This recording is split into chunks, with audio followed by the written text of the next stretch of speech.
everybody. Well, I guess we're live. How's it going? How's everybody doing today? All right. Happy Sunday, everybody. How are you guys doing? Nice to see everybody here this morning. Good morning. Good morning. Today is show number 87. We're getting close to the 90s.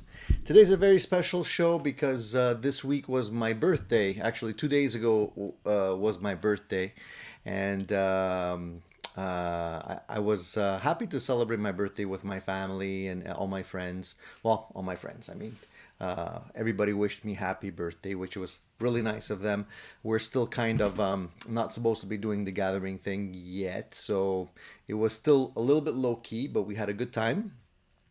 And when your birthday comes around, another year goes by, you reflect on the previous year and what you've done, what you've accomplished. And I gotta say, the last 18 months has been kind of a wish-wash of a blur because of the COVID situation, the fact that we've been kind of cooped up and locked up, and a lot of us haven't been living life to our full potential, unfortunately. But it's still nice to sort of reflect and see what you've done and what you're proud of, what you've accomplished.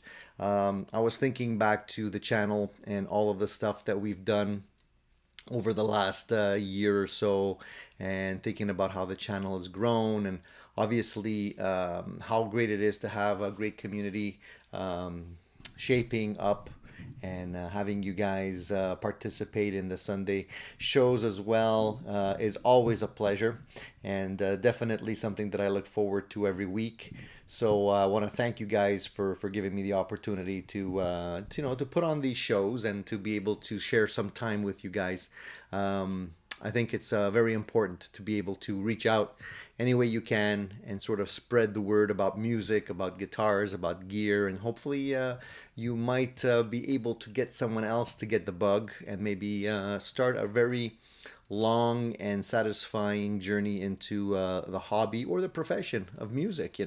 I like to think that I've turned on a few friends to playing guitar, either for the first time or actually to get back into playing guitar after they've sort of stepped away from their instrument, maybe thinking they're getting too old to be able to do that or whatever. But I don't think that's the case. I think you could pretty much rock till your last days if you wish, and that's hopefully what I'll get an opportunity to do. So thank you all for being here today, and hopefully we'll have a nice hour-long session like we normally do, the live hang, so to speak, and get an opportunity to discuss some new things as well.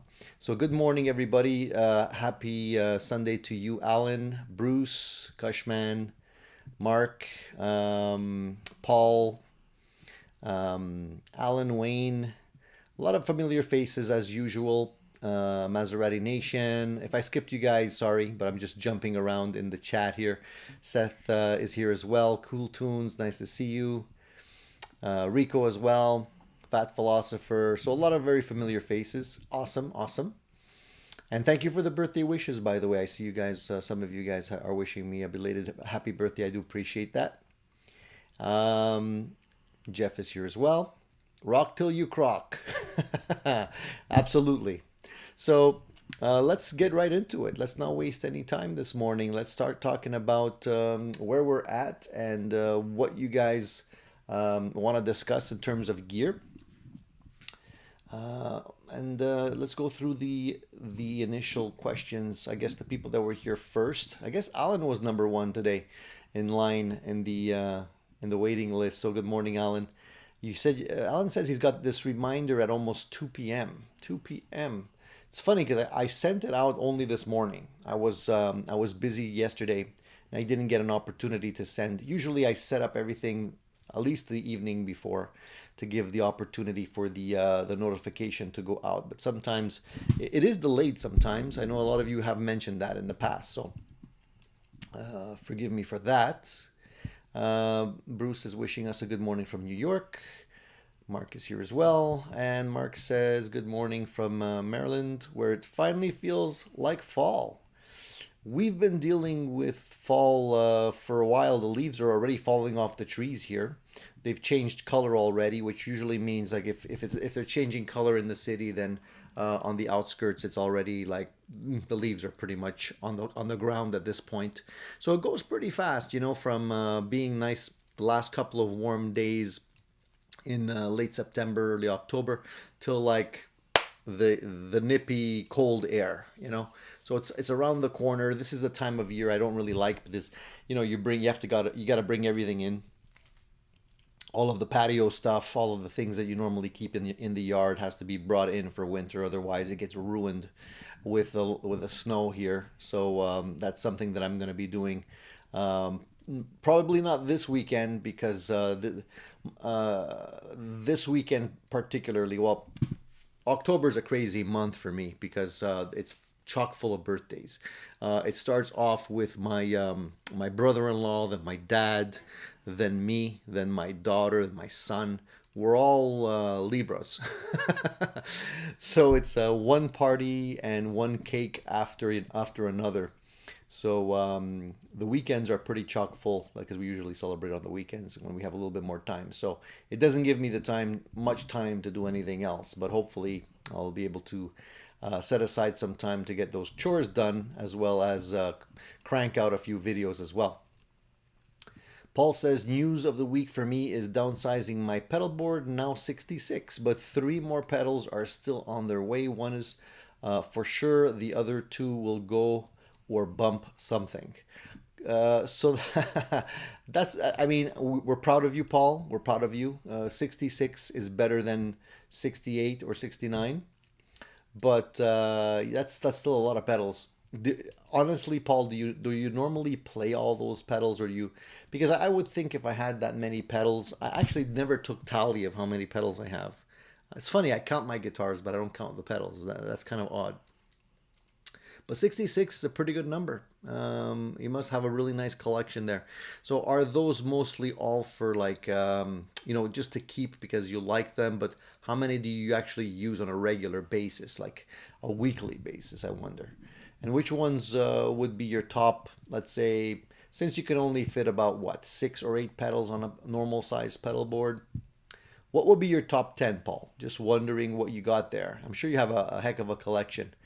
I know you mentioned some in the past, so I was pretty impressed the last time we were talking about it. So Wayne is saying hello from beautiful British Columbia. It must be gorgeous over there now, Wayne, with the changing leaves and all of that. Must be really, really nice. Never made my way down to British Columbia, you know. Something I've always wanted to do. Thank you for the kind words, Alan. Alan says it's always a pleasure to be here on Sunday. It's a pleasure for me as well, Alan. So let me talk about this guitar a minute. I'm holding this. This is the one of the telecasters that I put together, sort of to mimic my 52 reissue. This is a thin skin nitro guitar that I put together through the body. I think I had posted some clips or from photos of the work on this guitar while it was in progress. And I finished these with rattle cans. It came out really, really nice. And honestly, it's a great guitar. It's heavy though. This body is a body I bought locally. There's somebody that lives in one town over from where I am, and he builds these bodies in his shed. But he actually makes some really nice quality bodies. The thing is, these bodies are very heavy. It's one of the heavier ones that I have, but the multi-effects unit I'm playing through does not make this give this guitar justice, especially on a dirty channel like I have now. But I don't know if I have anything clean. Not really. But it's a beautiful.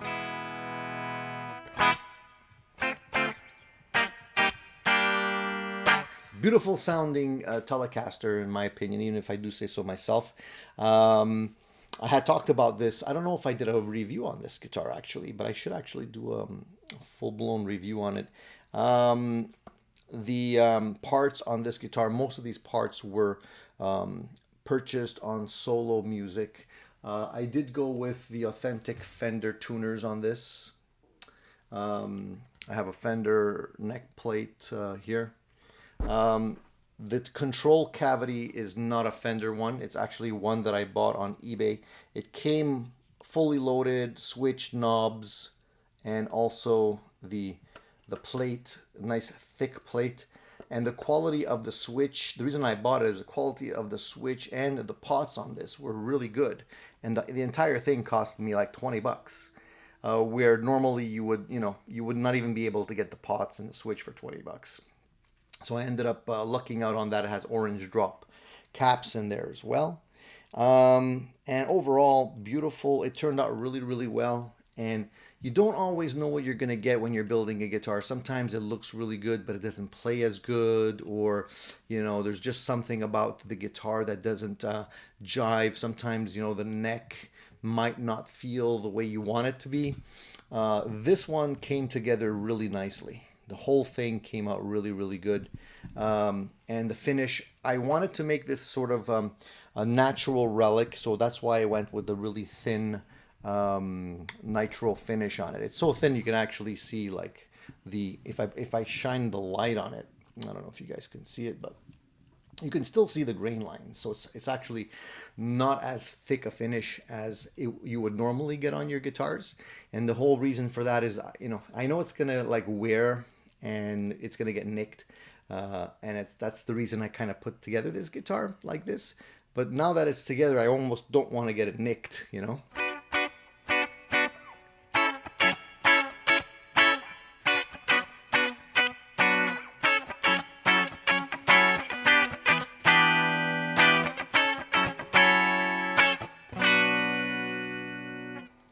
And I also didn't go with the typical three brass saddles like you normally would get on a vintage style Telecaster.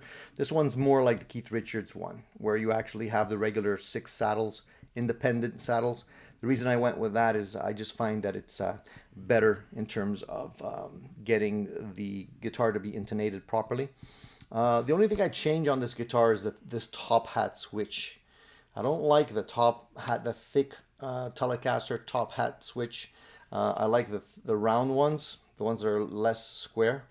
They just take up less room, I understand why Keith Richards put a Strat knob on his, because it's just smaller and it takes up less room.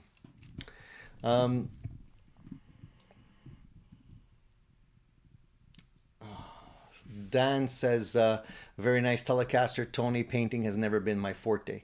To be honest with you, Dan, painting guitars is a real challenge.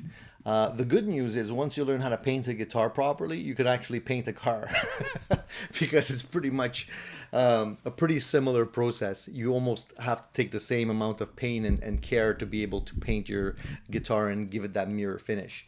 These ones, because they're more like a vintagey style, you don't have to get that mirror finish on them, and they'll look very convincing. Actually, they're very much in style now. So I had this guitar out because we're going to be jamming tonight with the boys, and so I'm trying to figure out which guitar I want to bring. That's normally what I do on the evening or the day of the jam. I just try and figure out which guitar amp combo I want to bring. And last time the amp I brought was the Black Star, and with the Black Star, what guitar did I bring? I brought my Sir. I had my Sir Standard Pro, and I usually don't take that guitar, but I brought it with me.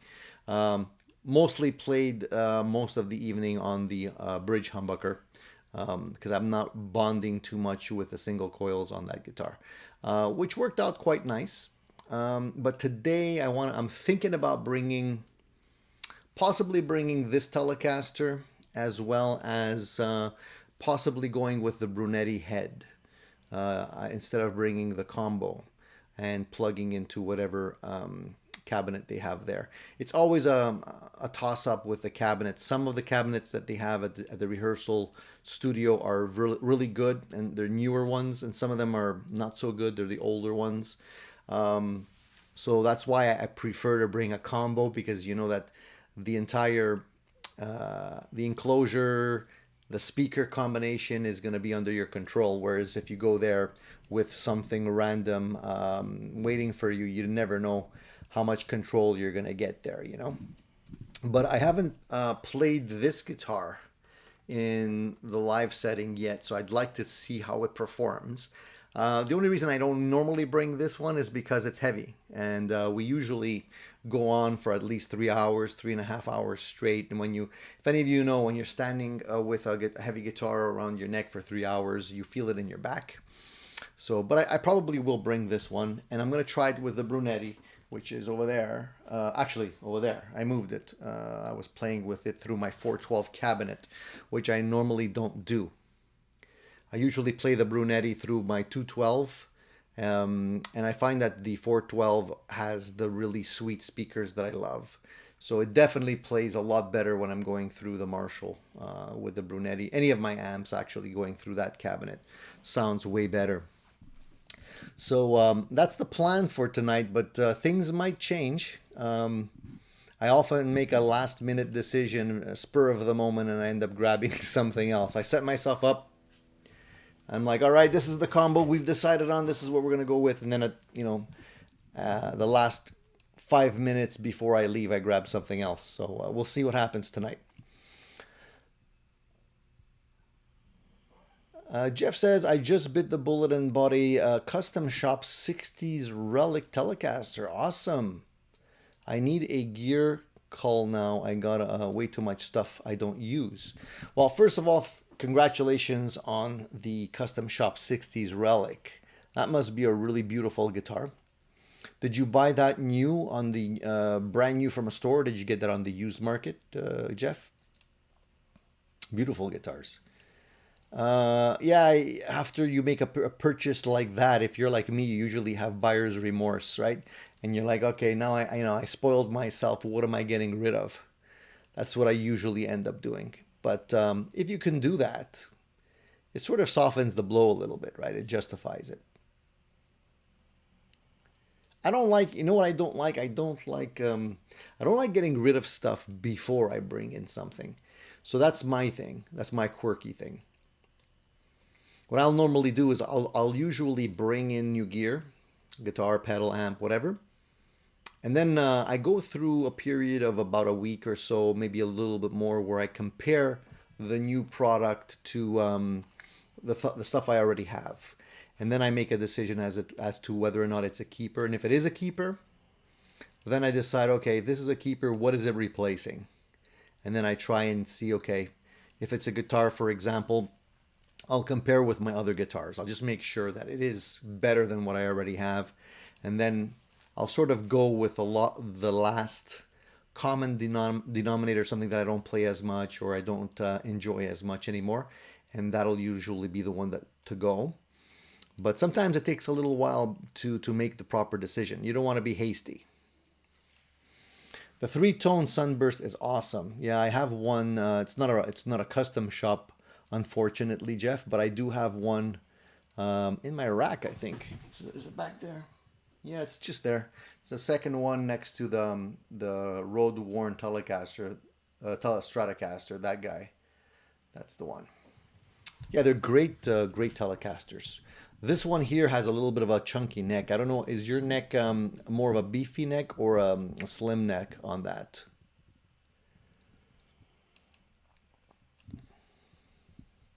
Definitely would be a keeper. Charles is asking me if I have a favorite Filtertron pickup. You know, Charles, to be honest, I haven't played around with Filtertron pickups very much. I don't have any guitars that I converted over to those type of pickups, and none of the new ones that I purchased had any. So I can't really comment on those specific pickups, unfortunately. Sorry about that, Charles, but I know that they do sound great. If anyone here has played around with the Filtertrons, maybe you can give Charles maybe your opinion on that. So Jeff, you bought it brand new. Wow. I guess you had to, I guess you probably thought about that purchase for a while, Jeff, before you made it. I mean, you're dropping a substantial amount of money. If it was me, I want to make sure I'm making the right decision. So, did you compare any other custom shop Telecasters before you made that purchase, or did you know from the get-go that was the one for you? Because I think if you know what you want and you're going into the store and you've given it plenty of thought, then there's no stress related with the purchase, even though it's a substantial amount of money that you're dropping. You know you're gonna like it, right? But if you're flip-flopping between a couple of different models, sometimes it gets a little bit of a becomes a little bit of a nail biter, and sometimes you end up, having that buyer's remorse. So I hope that's not the situation for you. Dave says, I just purchased a 2015 Les Paul Studio. My wife's going to kill me. We've been there. We've been there, Dave. Hey, buddy, listen, you can always sleep on my couch if she kicks you out. Congratulations on that purchase. I'm glad you guys are, enjoying the gear, and you're even if the wife is pissed off at you for a while, it'll pass. Usually it passes. And if it doesn't pass, maybe she's not the one for you. I'm just kidding. Just kidding. Ben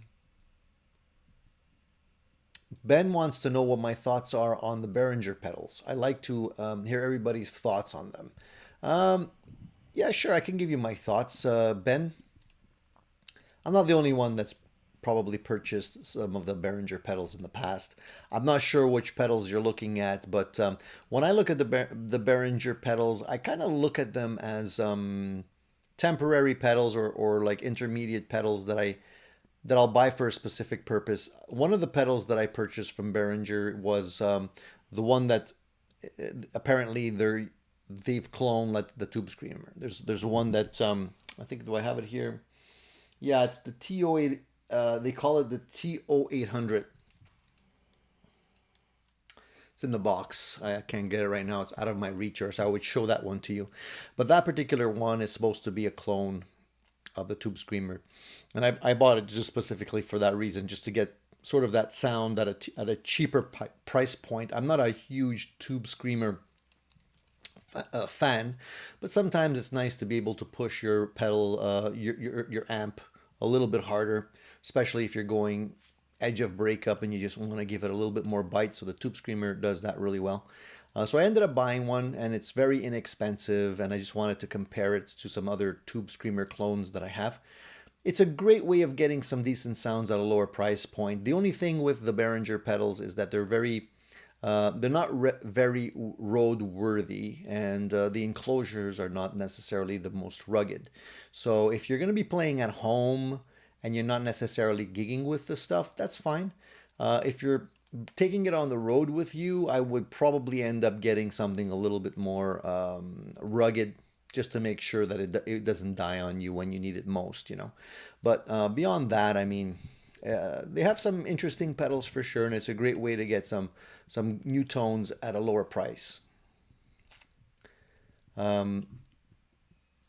Gear Junkie says, I have a lot of Behringer demos coming, 26 Behringer pedals. There you go. So maybe you want to check out Gear Junkie's videos that he's working on.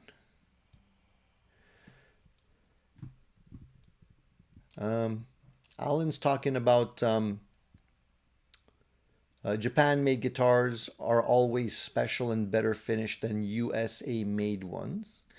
I don't know what the previous conversation was there, but in my opinion, I could pipe in on that conversation, and I would have to agree that at least in my experience, the guitars that I've purchased that were made in Japan were never disappointing. I never got a lemon. So I don't know, either I got really lucky or there's something to it. Rico wants to know if I got any new gear on my birthday. Believe it or not, Rico, I did not. I don't. My wife rarely buys me any gear because she knows, like I'm pretty specific about the gear that I want, and unless I tell her specifically to go buy something for me, she won't do it because she knows she doesn't know as much about the gear as me, and I have so much gear already that it's very difficult to purchase gear for me. So she doesn't do that. So she usually gives me something else. So that's fine. I didn't have anything on my list for my birthday that I was dying to get, but I do have a few things that I'm eyeing that I would like to get soon, specifically to review. We'll talk about that in a couple minutes, but I didn't get anything also because I'm working on a few guitar projects, and I don't want to necessarily bring in too much stuff at the same time. It's almost like too much junk is like overload, right? So I'm trying to finish a few of the guitar projects that I'm working on, and I've been sort of buying parts that I need here and there, and that's been sort of keeping me going through my gear addiction, because it's like, you're gonna need a bridge, or you're gonna need some tuners, or you're gonna need a pickup or something like that. So I'm sort of buying parts more than anything. So I'm at that stage right now. I'm in that phase of the game, if that answers your question. Charles is considering the blacktop Gretsch Filtertron, but looking for a deal. I don't know about any deals right now. You can always try and wait for like Black Friday or something like that. Christmas is around the corner. There might be some specials happening, some deals. But I can't say that I've seen any specific deals on that particular model. But if anybody has, let Charles know. Let us all know.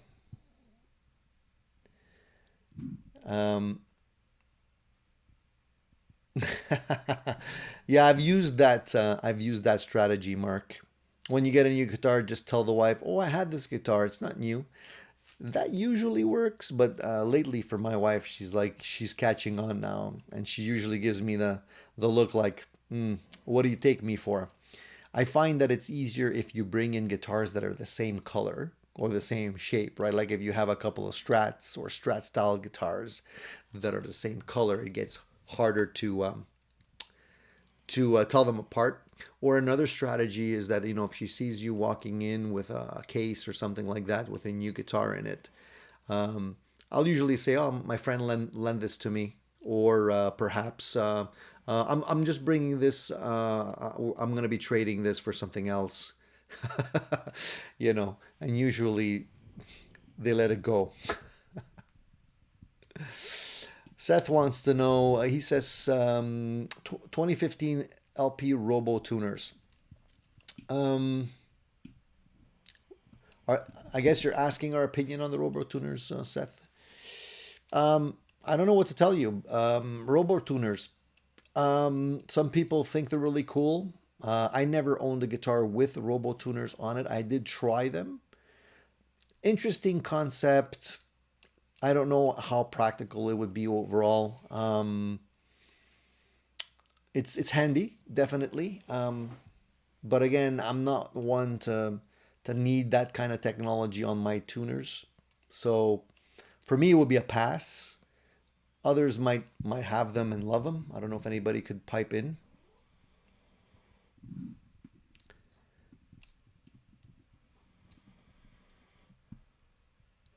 So for Fat Philosopher, the red zone is usually 3 days long after buying a guitar. Well, you can always make it a little shorter by buying her a little gift. Usually a pair of shoes or a nice purse or something will do the job. In my experience, it might not be immediate, but at least it could maybe shorten down the period a day or so. Hey Henry, how are you doing, buddy? Musician's friend always has a ton of used B pedals, says Gear Junkie. Um, do you guys normally buy B stock? I don't usually care if there's a little nick or something on the pedal, or a scratch or something, because I'm not very careful with my pedals anyways. So, within a day or so, they're probably going to be more nicked anyways. So yeah, getting a little bit of a price cut on some pedals is always a welcome thing. I'm a little more hesitant on the guitars though. If there's a B-stock guitar, I'd like to know specifically what the damage is. If it's really just something like a little scratch on the back of the guitar or something like that, no big deal. But if it's a gouge, if it's chip, I usually don't bother with it. They can be fixed, but it's a hassle. It depends on, what kind of discount you're getting on the overall price. Jeff says being a lefty, choice isn't really an issue. So few and far between. I've been wanting one for ages, just waiting for one to pop up. Yeah, I could imagine, Jeff. I mean, being a lefty, I could imagine that the custom shop stuff is even more difficult to get in a lefty. So I guess you've been watching and waiting for a while now. Well, congratulations, buddy. I'm pretty sure. Is that the one in your little picture that you have next to your name? In your avatar, is that the one, or is that a different guitar? Dave says that the Robo tuners are like not great, but not horrible. You have to get used to them. I don't know if I'd go out specifically looking for a guitar that had Robo tuners on them. I probably would not. Ben says, I just bought all of them I could through Sweetwater when they were when they were on for $20 US a piece. I had a couple and thought they were great, so I bite. Well, that's the way to do it, Ben. I mean, just grab them when they're cheap and then just flip the ones that you don't bond with. Yeah, good strategy. Charles wants to know, did you catch my Epiphone Electar Tube 10 video the other day? I didn't, unfortunately, Charles. I'll check it out later. I'll check it out for sure.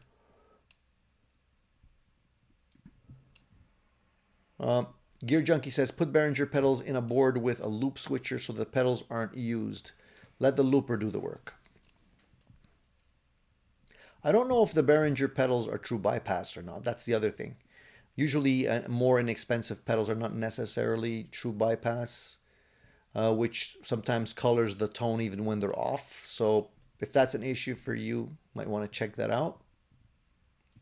Did you guys catch Shatner? This is just an off-topic type of thing, but we were talking about it the other day where Shatner launched into space. Did you guys see that? I was amazed to see that. The guy is 90 years old. Think about that, man. Okay, I don't know if they have to go through any kind of training to be able to do that. I would imagine so. I would imagine they have to sign a waiver or get a physical at the very least. But Shatner is not the most fit guy, but he's 90. But apparently, from what I saw, he got very emotional. And I could imagine that it is a very emotional experience for an older person like that. Especially, it's odd, you think of Shatner. It's Captain Kirk, the Enterprise, boldly going where, no man has gone before and all that. And, he takes a little trip. I call it little. I mean, it's not that little, but it's, you're still going into orbit for about 10 minutes. Pretty, scary thing. I don't know if I'd be up for it, honestly. I think it's too soon. I'd like to get them to perfect all of the aspects of it before I sign up for something like that. But I think he got a free trip out of it. I think Jeff Bezos was very kind and generous and probably got Shatner on there for free because it also is, good advertising. Think about that, good marketing. Who else do you want to have on your trip? Shatner, everybody knows Shatner, right? All the Trekkies now are going to want to be part of that trip.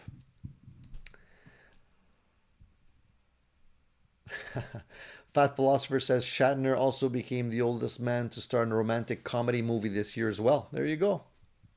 So he's breaking all kinds of records.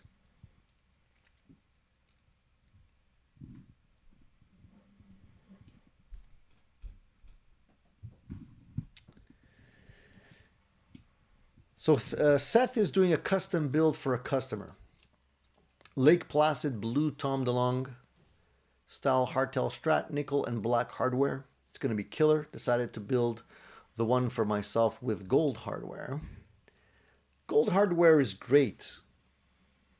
But you know, you have to, Seth, you probably already know this, but the gold hardware typically is the one that wears the quickest. The actual finish on the gold is usually pretty thin and it tarnishes really quick. That's the only disadvantage with gold unless you go with something pretty high end. But in my experience, even high end stuff gets tarnished as well. I was putting together a Strat and I wanted to go with the gold hardware on it at first. And at the last minute, I kind of chickened out. Well, not chickened out. I changed my mind and I decided to go with the hardware. I haven't decided whether or not I'll keep that or go back to the gold. I'm not really sure. But either way, the gold is definitely going to be a little bit more of a challenge. I find that particular, the Strat that I'm building, it's a 3-tone sunburst, black pickguard. And with the gold hardware, it looks a lot like the SRV Strat. You know, obviously minus the inverted bridge, which I'm not going to do. So I don't know. I haven't really decided yet. I'm flip-flopping on that one as well. I might go back to the gold. I don't have a gold one, you know. So just to make it different, maybe. We'll see. Lots of weightless training to go into space. I wonder if, I guess they practice in pools or something, right? He did mention that even though they did the training, it wasn't the same as when he actually got there. You know, I could imagine. I mean, with all the adrenaline flowing and everything like that, and you're launching off and the G-forces. It's yeah, you gotta be tough.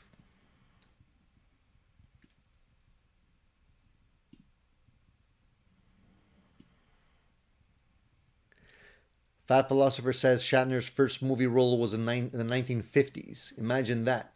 You can see that movie on YouTube. Yeah, and he was a handsome dude back then. He was a ladies' man.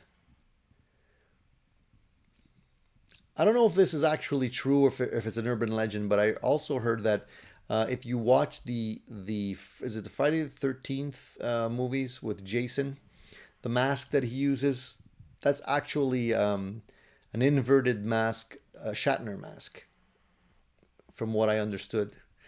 So if you look at it, if you take a Shatner mask and you flip it inside out, it gives you that look. It's based on Shatner. And if you look at it carefully, it kind of resembles Shatner.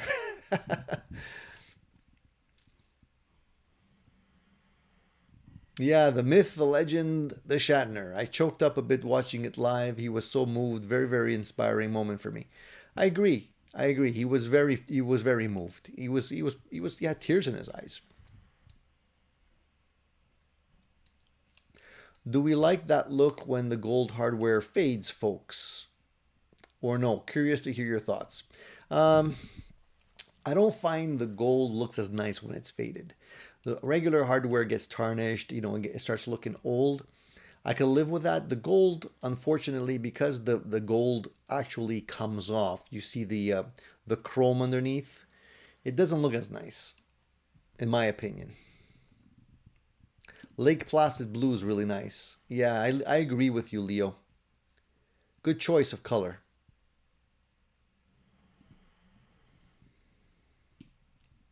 Alan says, my Ibanez Gem 7V has gold hardware and now looks tired. Yeah, that's the reason why I was kind of hesitating to go gold. So I don't know. We'll see. There's nothing you can really do to shine it up again either. I mean, once it flakes off, it flakes off. There's nothing to do. Dave says, I've seen him many times here in Houston over the last several years. He still got it. I'm proud of him because he's a Montreal dude. You know, he used to live in Montreal, NDG, which is not far from where I am. So, you know, hats off to a Canadian, Montrealer no less, getting up there in space. It's always a good thing. Yeah, the old Twilight Zones. That's true. I forgot about that. Yeah, he was doing those. Remember the one with the alien thing on the wing of the plane? Yeah, a classic. William says he just watched the new Halloween last night. There's a new one out? I didn't even know there was a new one out. Was it worth watching, William? What do you think? They're all pretty much the same, aren't they? I mean, they all kind of end the same way. We think it's over and then he comes back.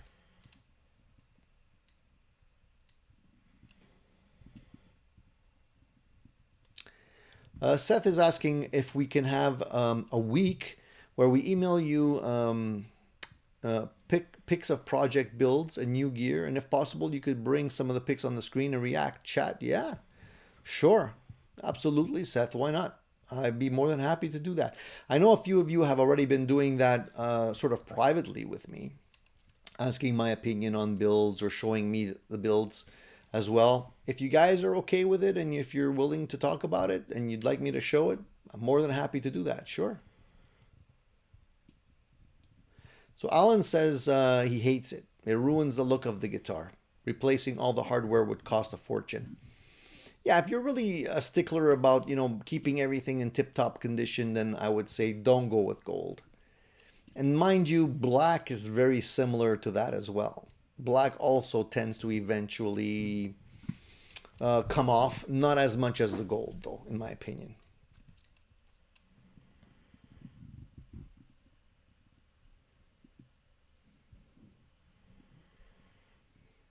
I didn't know that, Fat Philosopher.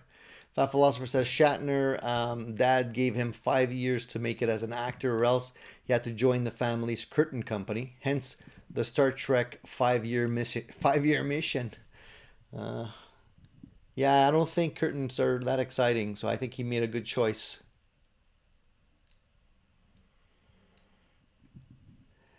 And Paul says they have a capsule that allows several passengers. There's a video of him doing the training. Interesting. I got to check that out. And Leo says the producers of Halloween bought a Captain Kirk Halloween mask, which were molded from Shatner's actual face, turned it inside out, spray painted it white for Michael Myers. Yeah, that's what I said. That's exactly what I said, Leo. So I was correct. I was correct on that. A lot of people don't know that fact, but after you look at it, you're like, yeah, of course, I can make sense.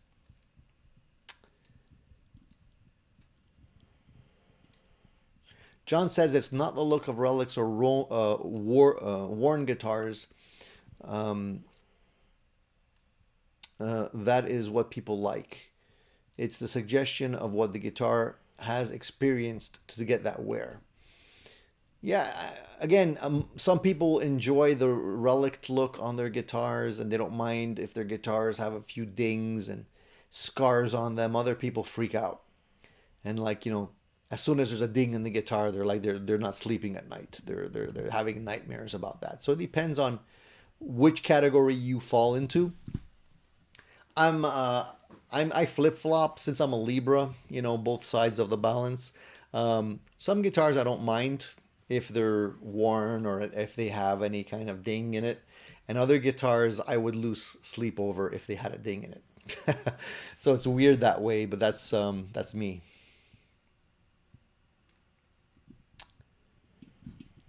I had a couple of other things on the list I wanted to talk about today. First of all, I got a lot of interesting comments on the video I made with David Lee Roth. I don't know if you guys have seen that. It's a lot of people are polarized when it comes to David and their opinion on him. And specifically in the video, I was just concerned that maybe Dave was trying to tell us that he has some health issues. And if you haven't already seen that video, just go check it. In my past videos, you'll see it. Some people are rather hard on him, man. We know that Dave is not a spring chicken anymore. His voice is suffering. Let's just say it's tired. He's having a hard time hitting the notes. So a lot of people are just saying, he should have hung up his shoes a long time ago and stuff like that, which I find a little bit rude because, who's to say that you need to hang things up? If you have the moxie and you have the drive and you want to do it and you get enjoyment out of it, if people are willing to come watch you, knowing that maybe your voice is not the best, but they still want to see you live and you're still drawing a crowd, who's to say, you should stop, But anyways, I was just a little bit surprised at some of the comments and how cruel some people can be. I wish Dave the best. I know he's not the Dave that we remember back in the 70s or the 80s. We're all getting older, right? So at the end of the day, give him a little slack. At least he's trying. The whole point of the video was just to see, whether or not, his message was trying to tell us something beyond he's retiring. And we just hope that it's not anything that's health related. So if you've seen that video, maybe you left comments, I don't know. Give me your thoughts on some of the comments. Beyond that, I had an update I wanted to share with you as well. As you guys may or may not know, I've mentioned it here before, so the regulars on the channel probably already know that I'm working on an EVH Frankinstrat. I did build a Kramer version not long ago, but I'm putting together a Frankinstrat. I post videos on my Instagram, so if you guys are not following me on Instagram, you can follow me on Instagram as well, because I usually post some behind the scenes shot that I don't usually talk about on the show or show here. But I've been working on this Frankinstrat build through a kit that I got and that I did a review on as well. So if you're interested in doing the same kind of build and you want to possibly get an inexpensive kit, you can check out my video on that kit, and I talk about the kit in detail as well. But I'm going to show you where I'm at on that. I've actually, because it was raining this weekend, it was a blah weekend. Today's the only day that's quasi nice. I figured, you know what, let me just try and advance the paint job on it so I can actually start putting together the guitar. So let me just show you where we're at on that for those of you that are interested in taking a look. Let me just put down this guitar for 1 sec.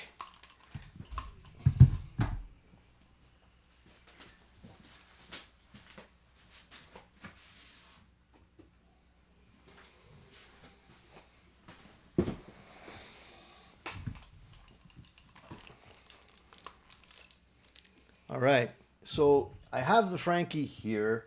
It's not put together yet, but I figured I'd just place the neck in the pocket so you can see what it's going to look like, even though the neck is not actually screwed on, just so I can show you and talk about it. So actually this weekend I actually did the black paint job, the white paint job, and now we're going to be ready for the red. So this is what the guitar looks like, minus the thin stripes. If you look at Eddie's guitar, like if I was going to make this into a black-white version, I would have to take one more step, and that is to put all of the thin pinstripes. But because the Frankinstrat, if you look at the Frankinstrat, those pinstripes are gone. So I'm not sure if they were just pinstripe tape. When I look at some of the pinstriped lines around this area, they look like the tape actually came off or moved.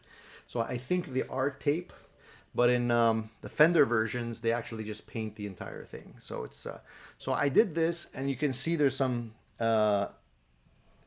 areas here that have like what looks to be like damage or flaking off. It's actually not. That's something I did purposefully. Because on his, he actually has these little imperfections. So I tried to go as close to what he had. These little things that you see, like, here, the lines and the direction and stuff. It's actually quite a challenge to do that. But if any of you are thinking about building this type of guitar, on Instagram, I actually took a picture of the guitar with the tape on. And I actually indicated the way to actually go about taping it in order for you to make it easier. Because a lot of people make the mistake of like striping the guitar with individual lines of tape, and that's not the way he did it. He actually wrapped the whole thing. So if you follow the sequence that I outlined in order, and you follow, I tell you where to start, where to go, and how it, if you look at the lines as they go across the guitar, they continue. So you know, if you follow that line, it continues to a certain point, and that's the way to do it. So I routed out the body here, and believe it or not, it's very counterintuitive. This build is a challenge because you have to make it look bad. And usually when you're building a guitar, you want to make it look good.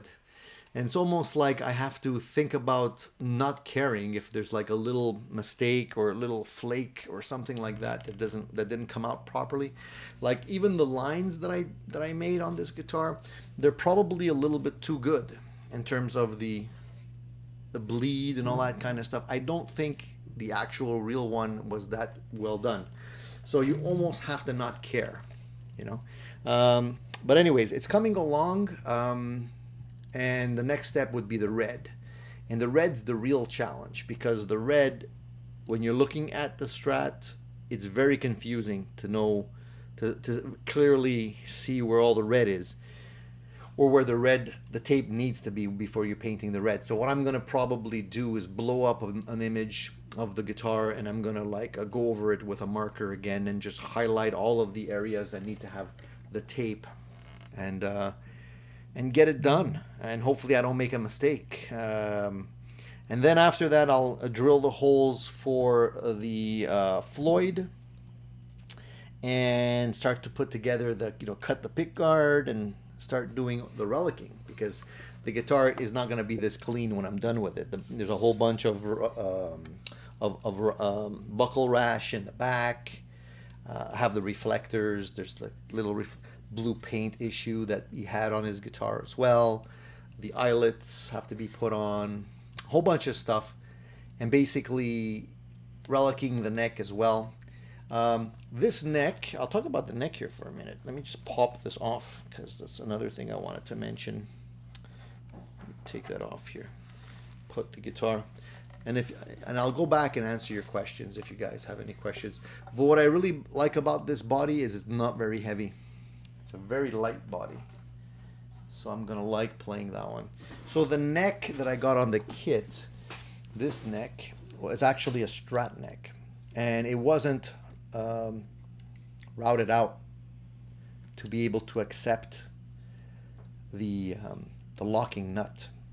So I had to pop off the nut, file everything down, and then make a little edge piece. You probably may or may not be, it's very delicate to see, but as you can see here, you see that little triangle piece of maple that's right there?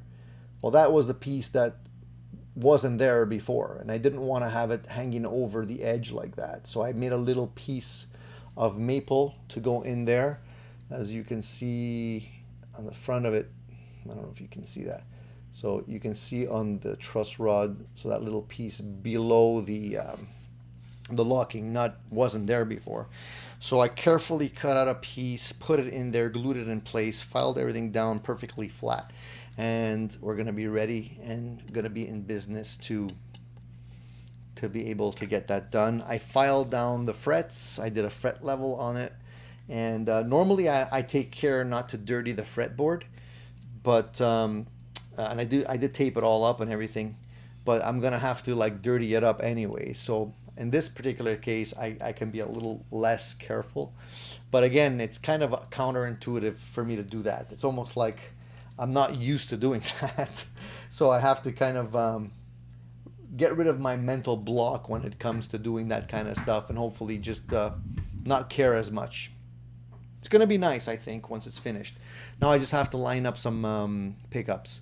I might hit up Pariah and see if they can hook me up with a set of pickups on that. And I know they have a beautiful set of Pasadena pickups that are supposed to be modeled after that Eddie Van Halen tone, the Pasadena Whites, I think they're called.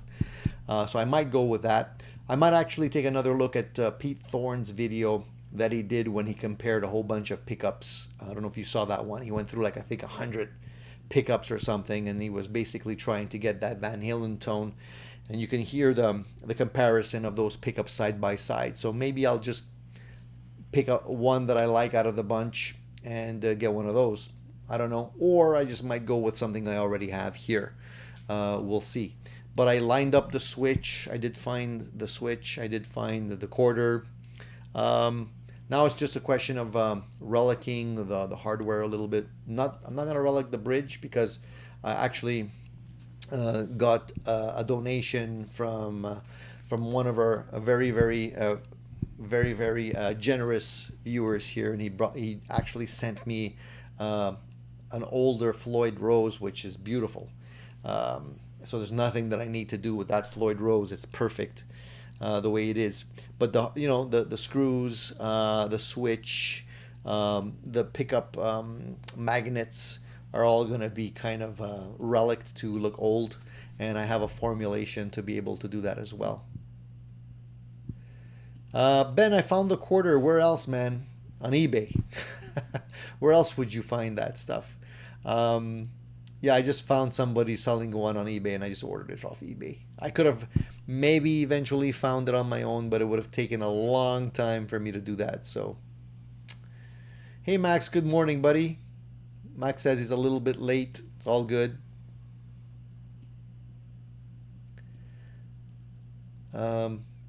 Seth says, I've learned to love Floyd-style setups. Ibanez has excellent hardware, making everything way easier. We have a shop standard sequence that is key to getting a perfect setup. Yeah, I'd love to know what your sequence is, Seth, because I've learned over time that you do have to do something in order. You have to set it up in order for it to work. Otherwise, you're going to be constantly trying to, adjust here, loosen there, get everything else in balance. I've learned a couple of tricks along the way, but I'd be curious to see what you guys do. Fat Philosopher says, I'm actually a fan of painted necks. And he says, I know I'm weird. Why is that weird? I'm sure you're not the only one, Fat Philosopher. Ben says, can't wait to see the finished product. Me neither, Ben. To be honest with you, this has been one of the challenging ones that I've built because I've had issues with the paint. I had to strip it down twice. Usually I don't have issues with that. Yeah, it's taking longer. Hopefully it's going to turn out nice.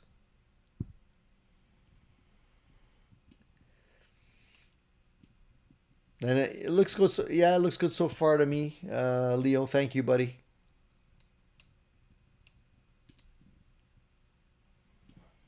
Are you going to sand that skunk stripe? No, I'm not going to do that.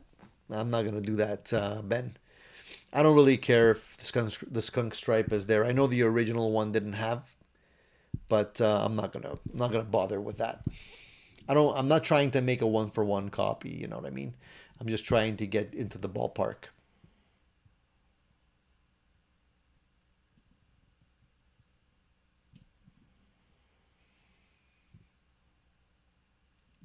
Seth says our shop prices are at the higher end. We are in San Francisco, California. It's crazy expensive, and the owner is a world-class luthier. Local shop may be a little bit less expensive. Yeah, the prices in California are pretty nuts. Everybody's leaving California now to go to Texas or Houston. Charles says, always impressed by your projects. Thanks, Charles, man. Thank you very much. I have a blast with the projects. Honestly, I really have a great time.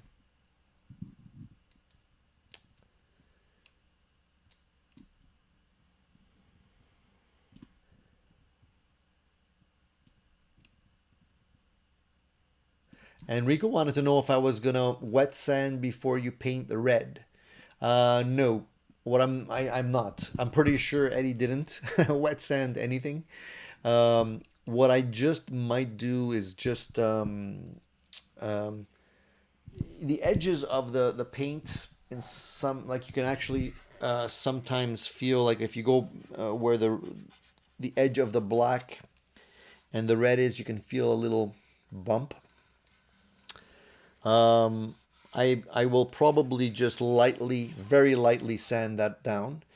And what I did was with the black, normally I just spray paint the black straight on and leave it at that. But in this case, the black was interacting with the sanding sealer that I had underneath, and it was making it turn pretty matte, and I didn't like the look of it.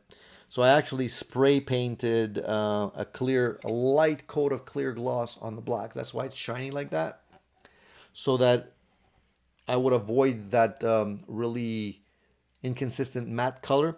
But at the end of it all, when the red is on, everything's gonna get scuffed down because there's nothing shiny on this guitar in reality. So it's all gonna blend together and it's gonna look used up. So I hope that answers your question.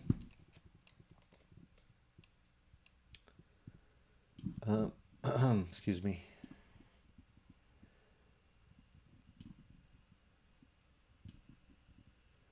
The other thing was oh, Fat Philosopher has a comment here.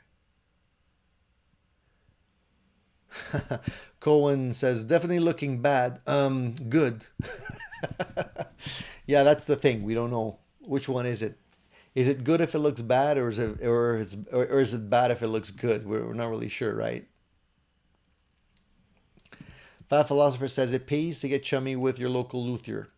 Mine charged me just $5 to restring and set up the Floyd on my Schecter. That's nice of him.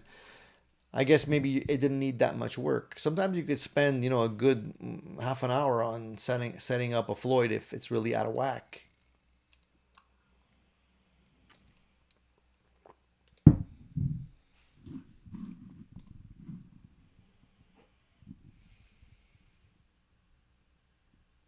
Was just in California yesterday, Rico says. Saw gas for $5.39 a gallon in San Diego, $2.99 here in Phoenix. Yikes. I guess that's all the more reason why people are moving to electric cars in California.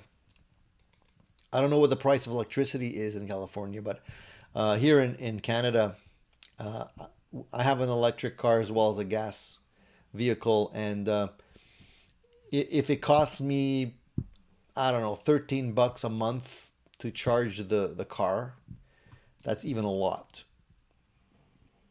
That's a month. Mind you, electricity is pretty cheap here still.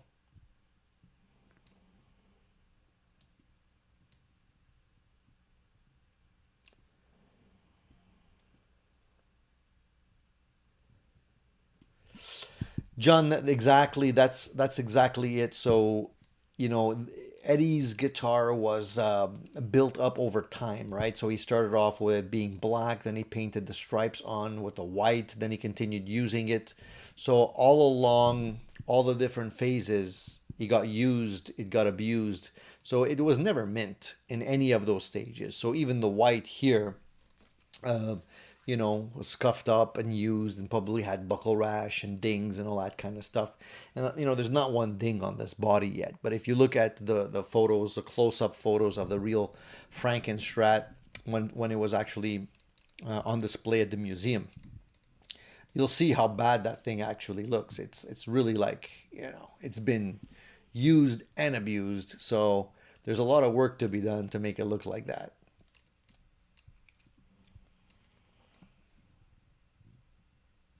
Just going down the last questions that I missed here.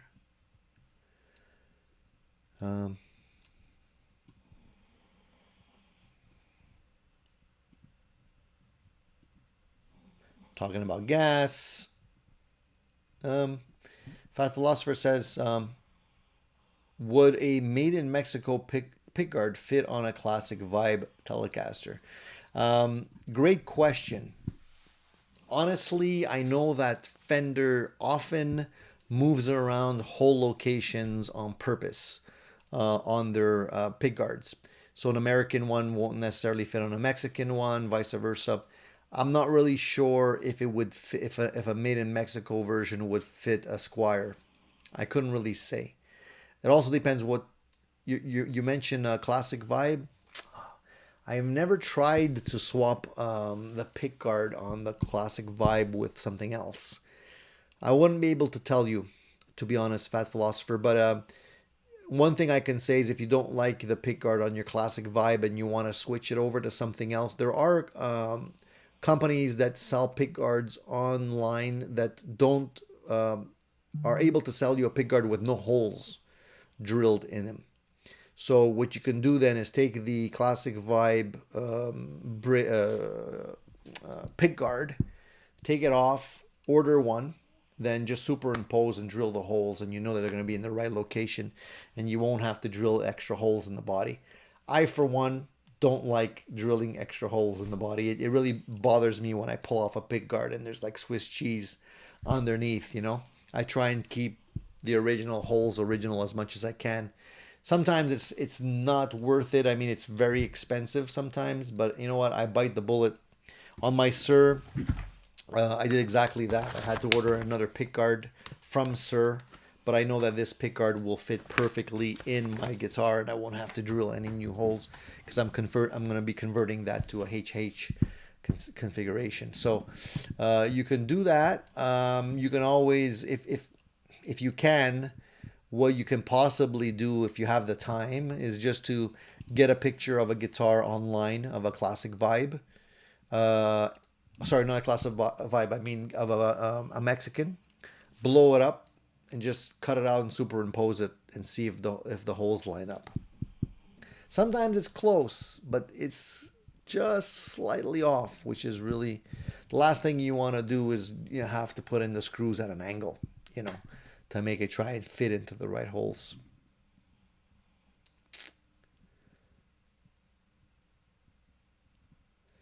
Or you can possibly, if your local shop sells the aftermarket made in Mexico ones, bring your guitar. Bring it and just like take a look at it, superimpose it and see if it's the same.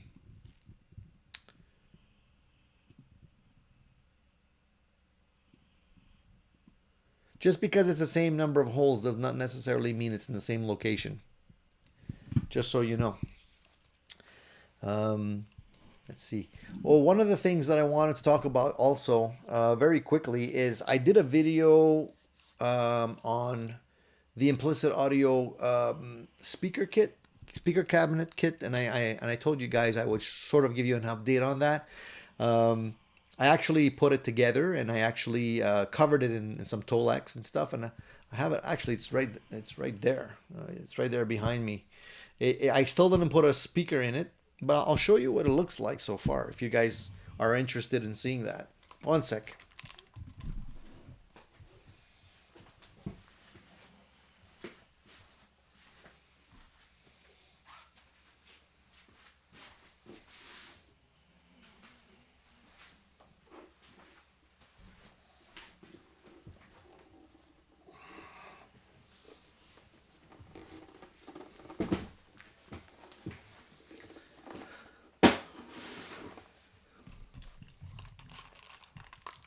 Man, I feel like I'm at show and tell. I would normally make a video review of it once it's all put together. I'm not 100% finished.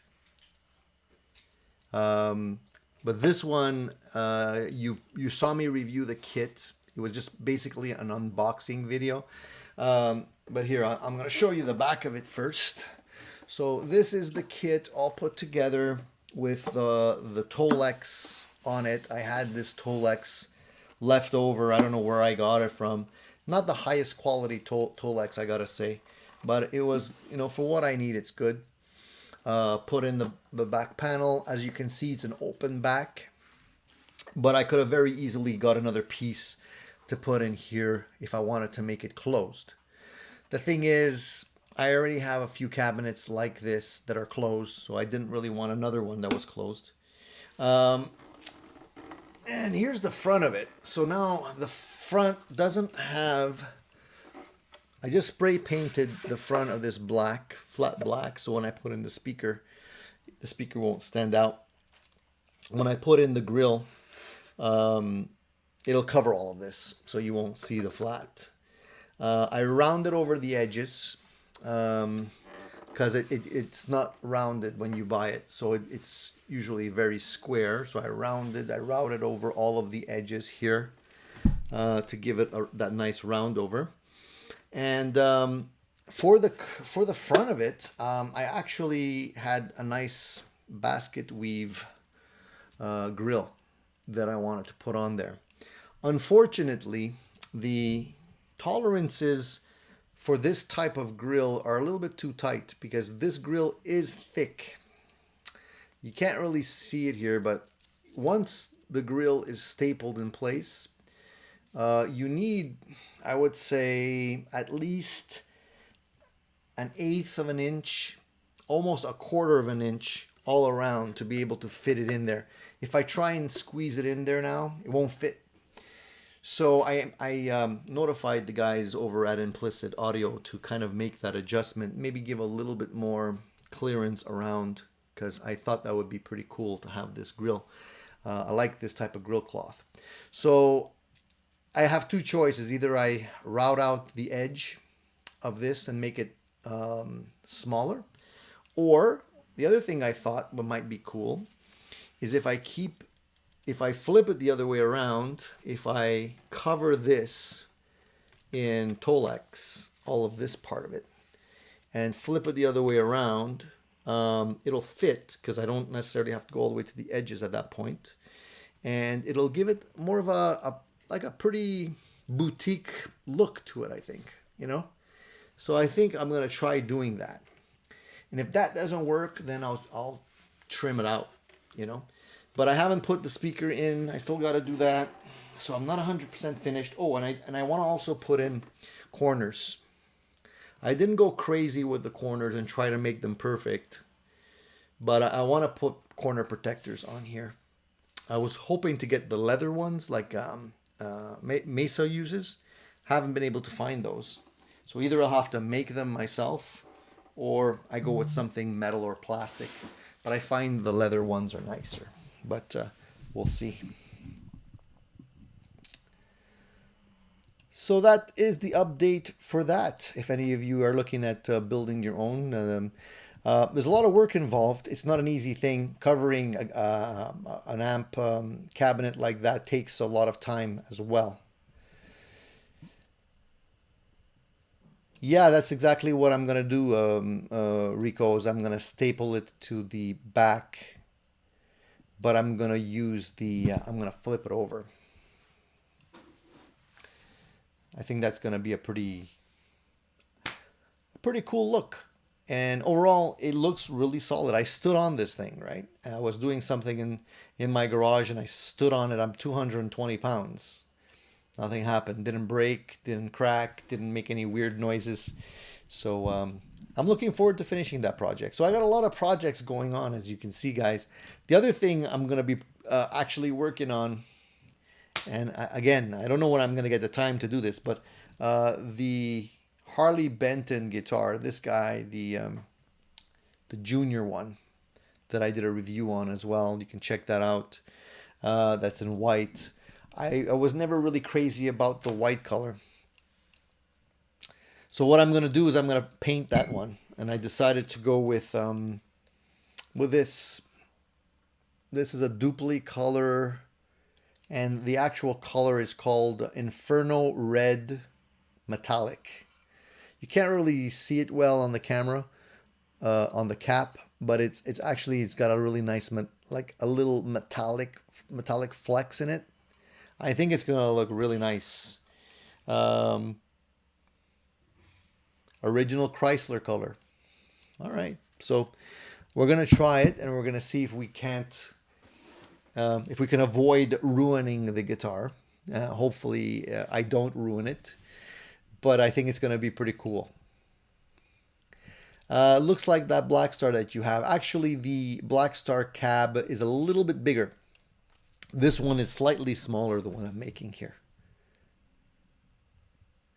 So William, I have a full review on that kit. I got it from Implicit Audio. which is a company located in Canada. But I did a full review on it, and you can check them out. They have different models as well, different sizes, different configurations as well, okay? So you can check them out and see which one works best for you. Let's see.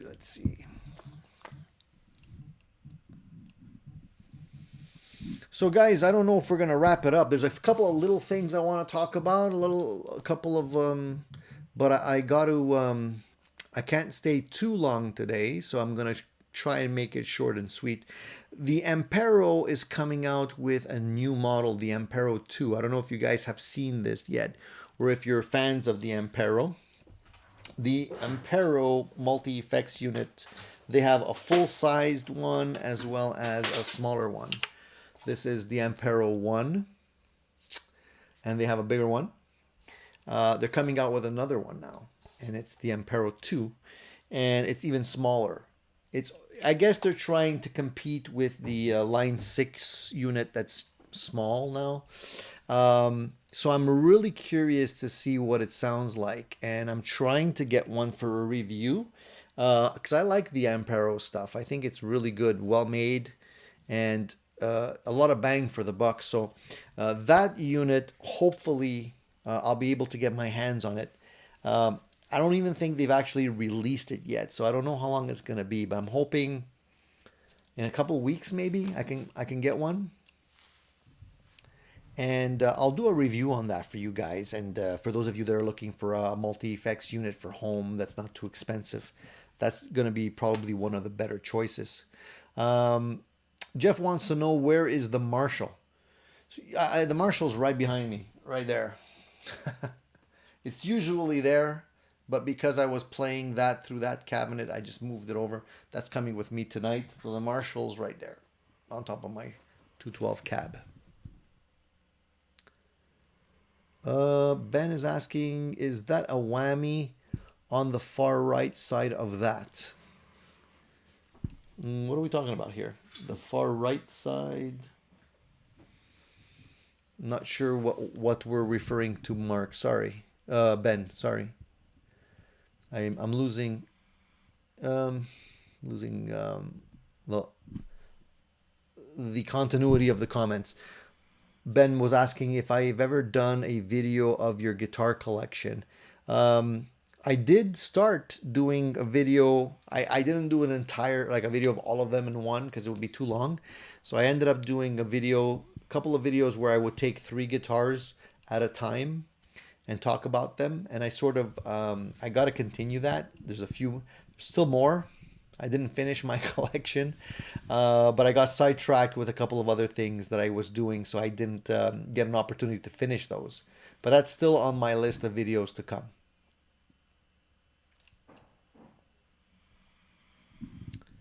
Oh, that pedal. Yeah, okay, that's what you were talking about. Sorry. Yeah, this. So this pedal here can be used as a wah, as a volume pedal, or you can actually change parameters. You can set it up to change parameters such as delay time and stuff like that. Yeah, it's all in one little unit, and it's a great little unit. So the one that they're going to be coming out with is similar to this. There won't be this part of it. It's pretty much just this part. But I'm curious to see if they've made any updates on the sounds and to see if the ins and outs are going to be as flexible as what you would need in a live situation. The Ampero stuff, as well as the Newegg stuff, has been sold out for a while. And I don't know if it has anything to do with the chip shortage that's going on right now, but hopefully we'll be able to get that soon. Quicksilver's looking forward to the Boss IR 200, which is also a pretty cool unit to have. I've been looking at that as well. There's a lot of interesting things coming out now. So I'm wondering if there's going to be an influx of new products coming just before Christmas. There might be.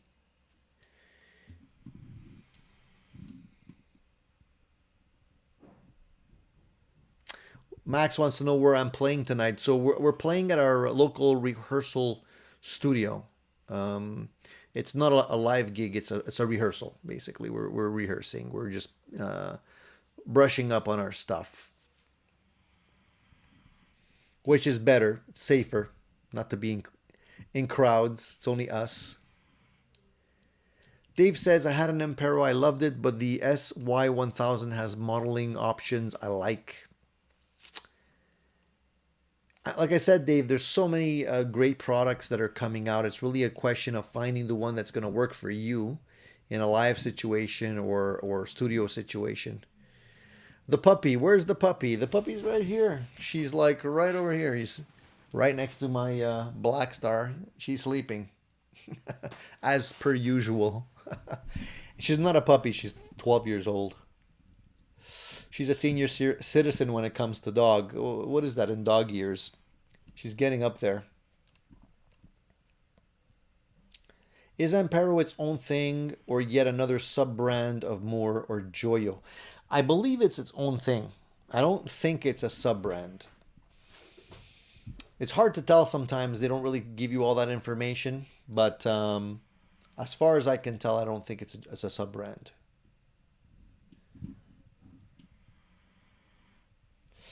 Have you guys seen the Boss Nextone or Newtone? I call it Nextone. It's actually called the Boss Newtone. Oh no! What am I saying? It is the Nextone. I'm confusing things.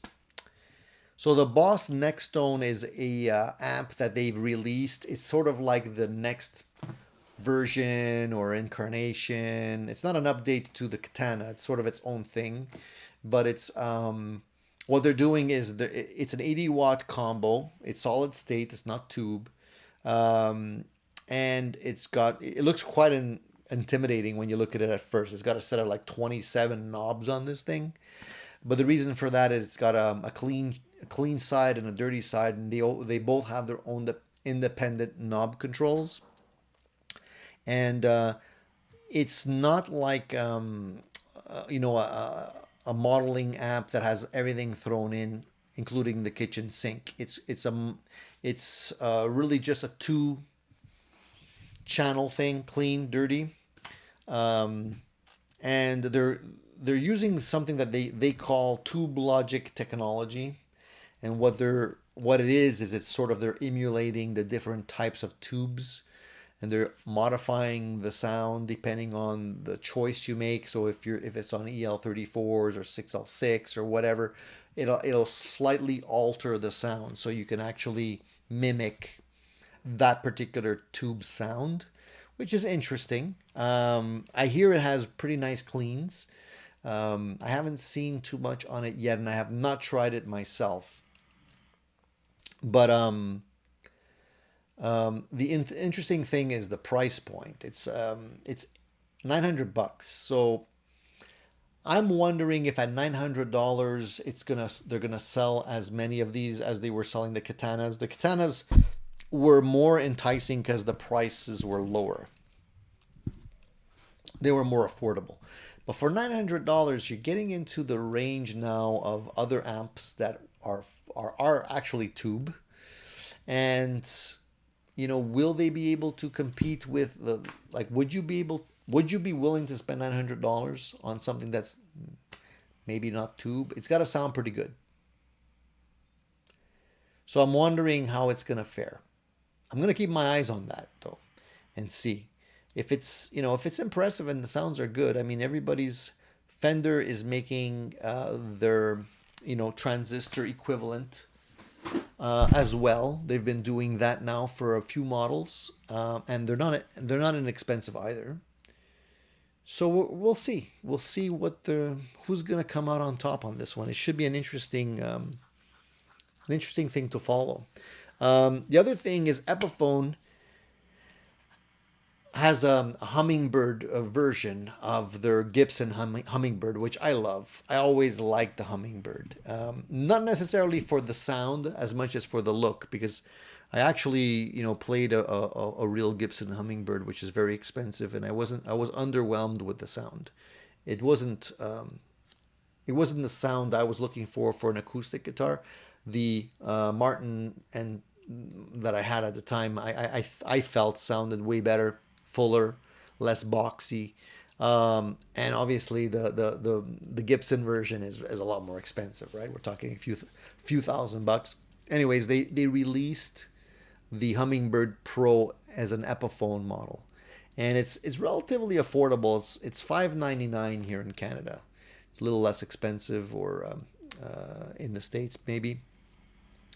And I was looking at that. I said, you know, it'd be nice to have one of those. I can't afford a full blown Gibson, but you know, the Epiphone is doable. The only thing that irks me is that even though they've been putting the new headstock on the new electric guitar Epiphones, they kept the old style headstock on the acoustic.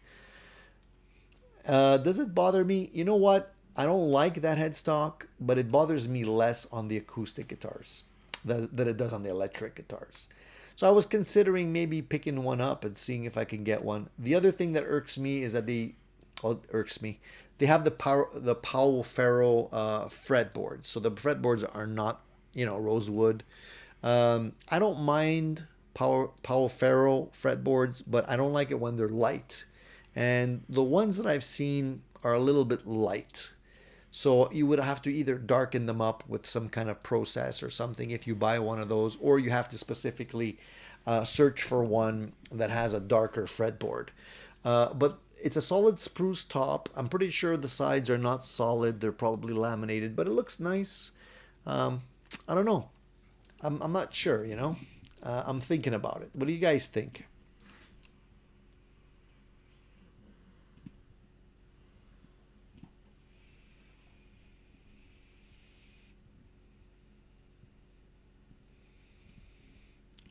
So Alan, I agree with you, man. I think that at $900, yeah, it's got to perform really well.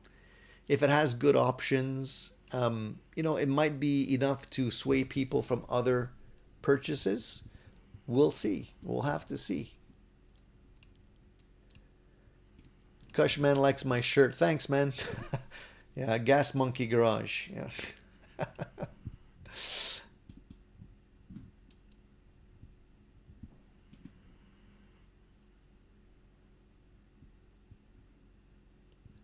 So John says his first guitar was a copy of the Hummingbird. After many years of playing, I wore the Hummingbird right off the pickguard. That happens a lot. I've seen a lot of older guitars that are being sold on eBay and whatnot, and yeah, that's usually, it does tend to rub off.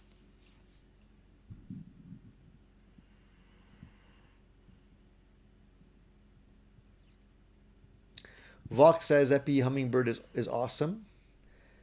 Um, I don't know. I haven't tried one yet of the new ones. I'm gonna have to go take a look. Rico says, love my Blackstar Silverline 20 watt, has retro knob to select 6 different tubes, EL84 and 6 V6s. That's something that Blackstar has been doing. My Blackstar here doesn't have that type of knob, but it does have a knob where you can give it more of a 6v6 sound as opposed to EL34 sound. But it's not like a click knob where you have the option of 3 or 4 different things.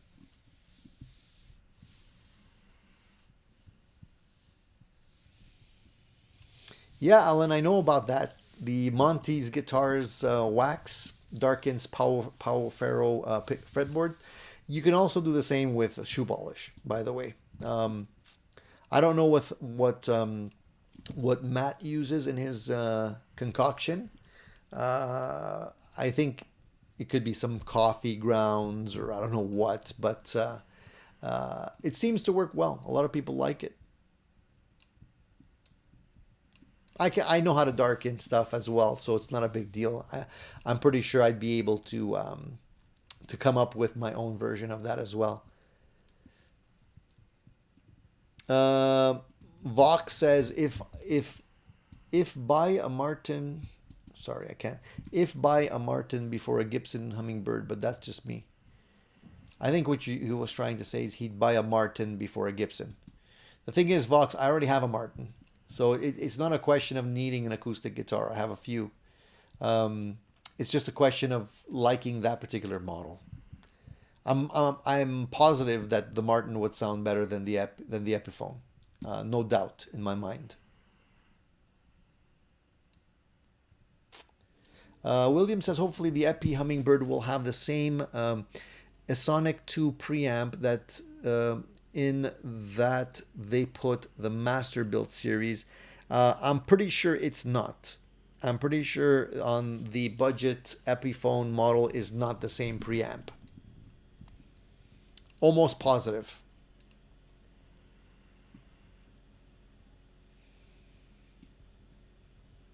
Quicksilver says, I really wish the Fender Tone Master came in an amplifier head option. I wonder if it's possible to turn into one by a skilled carpenter. I'm pretty sure you can. I've seen it done with tube amps. I don't see why you wouldn't be able to do it with with one of those. You can. I'm almost positive you can just pull out the chassis and put it into a head unit. You can have somebody build you a head unit. There's actually people that are offering pre-built ones on eBay. As long as it fits the deluxe reverb, because I'm pretty sure the chassis looks almost dead on to a deluxe reverb, you can pretty much modify it. I don't see why not. I don't see why Fender wouldn't do that though. They should.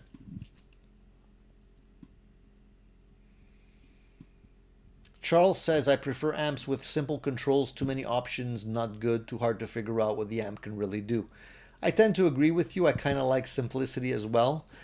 Friedman came out with the Dirty Shirley Twin Sister, which is a 2-channel version of the Dirty Shirley that I have here. And it's got 2 rows of knobs because it's got 2 channels. I'm not into it. I prefer just to keep it simple. Maybe it's just me. Dave says, I'm embracing modeling during the shutdown. Got out of lugging my amps around. That's one of the great things about modeling and just multi-effects units as a whole. You don't have to lug all this stuff, you know. It becomes a lot easier. That's kind of the reasons why I like to bring the heads, and that's why I have so many heads, is because I usually like to just bring that instead of lugging a whole combo. It's easier on the back.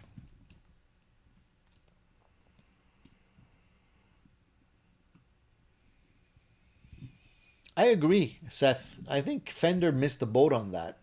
You know, just the head versions of stuff. They used to do it. I mean, the bandmaster, not the, I was gonna say bass breaker, the bassman. They had head versions of quite a few of their amps. They should. I think it would sell. If they would actually make the Tone Master amps in a head version only, that thing would weigh nothing. It's very, very light. The heaviest thing in that cabinet is the speaker, you know. So it would be a cinch to be able to lug that around with you.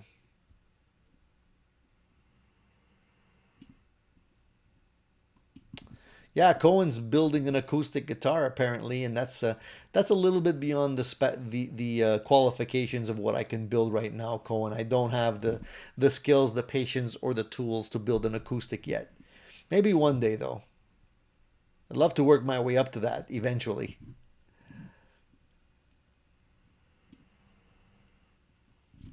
So Fat Philosopher selling one of his guitars off. So I guess you just made your wife a little happier. Wayne McConnell says, I bought what I thought was a copy of a Hummingbird. A Norma turned out to be a Dove. Awesome.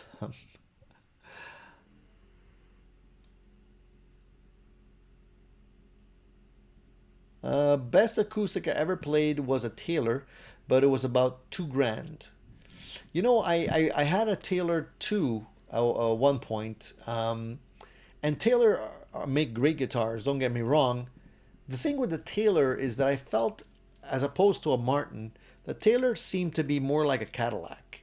It just had everything was kind of dampened a little bit. Like it wouldn't have outstanding highs or outstanding lows. It was good all around, but it wasn't like, it was more like, you know, the suspension on a Cadillac. You don't really feel everything. It's kind of the same with the Taylor, I found.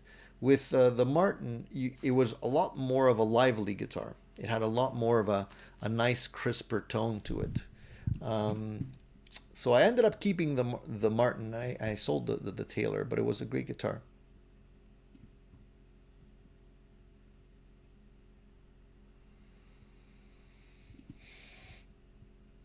Jeff says, my favorite amp is the Shure Ombre, volume and tone knobs. You know, I haven't checked out that amp, but it seems to be a nice mix of what you can get with the Fender amps and sort of overlapping also some of the Mesa Boogie stuff that they've come out with recently. I'd love to check it out. It's just so darn expensive, you know. And it's hard to demo any of these when they're not in any local shops. And I don't really like buying stuff sight unseen like that, especially when it comes to an amp. But I know they make really nice stuff.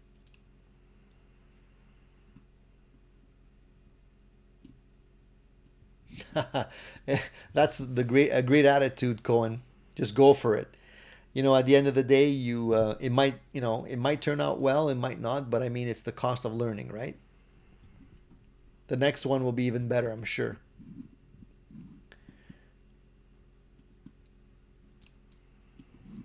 All right, guys, I'm gonna have to wrap it up because it's I've been yapping for an hour and a half, and I promised myself I'd only go for an hour, and I usually never keep my promises.